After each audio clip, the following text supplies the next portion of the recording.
Today, the subcommittee is meeting to consider two bills. These two bills center on the issue raised in the 2009 Supreme Court decision, Carcieri versus Salazar. In that decision, the Supreme Court ruled that the Secretary of the Interior, or Secretary, is only authorized to place land into trust for federally recognized tribes that can show that they were under, quote, federal jurisdiction when the Indian Reorganization Act, or IRA, became law in 1934. First, we have H.R. 1208, introduced by Congressman Cole, which would amend the Act of June 18, 1934, the Indian Reorganization Act, to grant the Secretary the ability to place lands into trust for the benefit of any federally recognized tribe.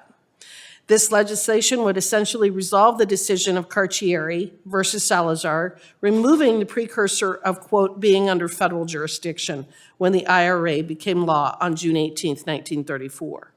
The second bill on the docket is H.R. 6180, introduced by Congresswoman Carl, which would treat the Porch Band of Creek Indians as covered by the IRA and reaffirm any lands previously taken into trust for their benefit by the Secretary. The Porch Band of Creek Indians currently reside roughly 56 miles north of Mobile, Alabama.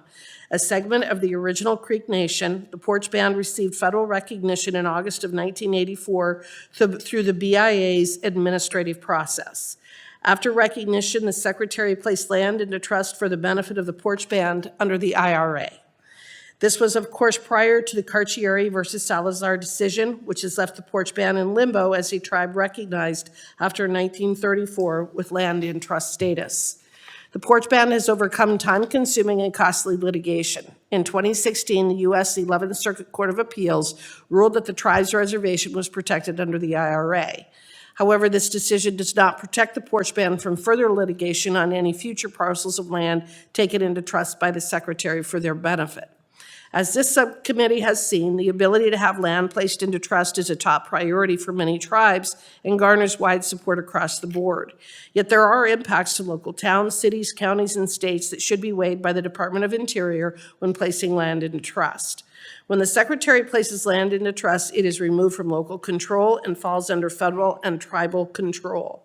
This change often has implications for taxation, zoning, and other local or state laws regarding property.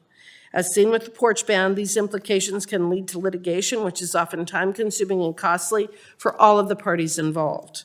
I'm hopeful that conversations such as the one we will have today will be a catalyst for a long-term solution across the board. I want to take the time to thank our witnesses for being here today, and I look forward to a robust conversation.